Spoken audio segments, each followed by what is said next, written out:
ये बात तो हर किसी को पता है कि नेहरू के मंत्रिमंडल में मौलाना अबुल कलाम आजाद और हुमायूं कबीर जैसे मंत्री थे, जिन्होंने साजिश कर पूरे देश को गलत इतिहास पढ़ने पर मजबूर कर दिया था।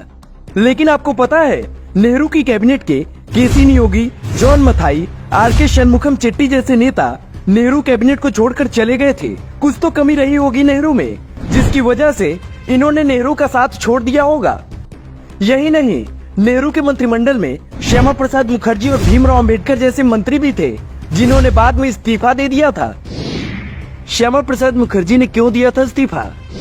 साल 1947 में आजादी के बाद जब जवाहरलाल नेहरू देश के प्रधानमंत्री बने, तो स्वयं महात्मा गांधी एवं सरदार पटेल ने डॉक्टर मुखर्जी को मंत्रिपरिषद में शामिल करने की सिफारिश की, जिसकी वजह से नेहरू को मजबूरी में डॉक्टर मुखर्जी को मंत्री बनाना पड़ा।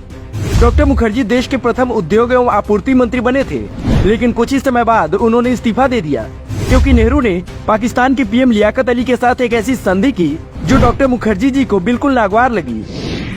क्या थी वो संधि जिसकी वजह से मुखर्जी ने दिया इस्तीफा? बंटवारे के बाद भारत और पाकिस्तान भीषण दंगों से पीड़ित थे। इस मसले को सुलझाने के लिए दिल्ली के एक सरकारी भवन में पाकिस्तान के पीएम लियाकत अली खान और नेहरू के बीच 8 अप्रैल 1950 को एक संधि पर हस्ताक्षर हुआ, जिसे नेहरू लियाकत पैक्ट के नाम से जाना जाता है। इस समझौते के तहत दोनों देशों ने अपने अपने देश में अल्पसंख्यक आयोग गठित किए थे। समझौते के खिलाफ क्यों थे डॉक्टर मुखर्जी? क्योंकि उनको पता था कि पाकिस्तान ने संधि में ये बोल तो दिया है कि अल्पसंख्यकों को उनका हक मिलेगा, लेकिन वो जानते थे कि ये बकवास है, उनको उनका हक कभी नहीं मिलने वाला। और उन्होंने अपने इस्तीफे में ये बात कही भी थी कि वक्त ही बताएगा। आज हम देख भी रहे हैं कि भारत में जो विशेष समुदाय है वो तो बढ़िया तरीके से फल फूल रहे हैं, लेकिन पाकिस्तान में हिंदुओं के ऊपर कितना अत्याचार हो रहा है उसकी कहानी भी पूरी दुनिया को पता है। तो श्यामा प्रसाद जी की सोच सच साबित हुई है। डॉक्टर मुखर्जी पहले से ही नेहरू विचारधारा वाली राजनीति, चाहे वो कश्मीर को लेकर हो, चाहे वो बंटवारे को लेकर हो, उससे असंतुष्ट थे। और तो और नेहरू ने नेहरू लियाकत संधि पर हस्ताक्षर किए, वो भी अपने ही मंत्रियों के भारी विरोध के बाद भी। जनता के विरोध के बावजूद ये सारी चीजें सावरकर के लिए बर्दाश्त की सीमा से बाहर हो रही थी। अंबेडकर ने इस्तीफा क्यों दिया?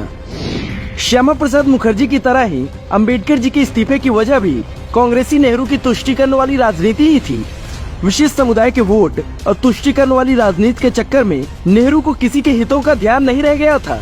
अंबेडकर जी ने अपने इस्तीफे में लिखा था कि पूरी दुनिया में सबसे खराब स्थिति भारत में दलितों की है। बावजूद इसकी ये सरकार दलितों की तुलना में मुस्लिमों की सुरक्षा को लेकर ज्यादा चिंतित रहती है। पीएम नेहरू का पूरा समय और ध्यान मुसलमानों की सुरक्षा में लगा होता है। तो उनके इस्तीफे में लिखे इन बातों से एक बात तो साफ हो जाती है कि संविधान निर्माता अंबेडकर जी भी मानते थे कि नेहरू की सरकार तुष्टीकरण की राजनीति कर रही थी, जिसका परिणाम हमारे देश को आज भी भुगतना पड़ रहा है। श्यामा प्रसाद मुखर्जी और अंबेडकर जी की आंखें समय पर खुल गई और उन्होंने नेहरू की सच्चाई सबके सामने लाकर रख दी। लेकिन उस दौर में कई ऐसे कांग्रेसी थे जो ये जानते थे कि नेहरू और उनकी सरकार जो कर रही है वो कहीं न कहीं हिंदुओं के साथ अन्याय है। इसके बावजूद वो सत्ता के लालच में आंखें बंद किए रहे।